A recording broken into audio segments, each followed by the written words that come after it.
Hi there, in this video we will clean up the website after adding the demo. When we import the demo, WordPress adds some extra pages, posts, comments and fake products.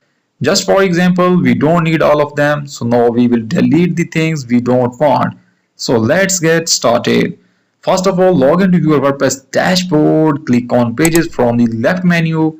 Here you will see pages like About Us, Contact or Simple Page. Select the page you don't need and click Trash to delete it. Now click on Post option. Here you will see some dummy posts. Just select all of them and click on Trash to delete them. Now click on Comments in the dashboard. If you see any fake or demo comments, delete them too. Now open your website in a new tab. Look around, you may see banners, demo images or text. No problem, we will change or delete them later while designing the site. You will also see fake products and images in your online store. We will delete them later. For now, they help us understand the design.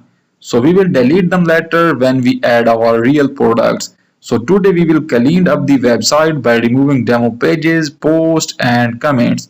This make our site fresh and ready to work on. Thanks.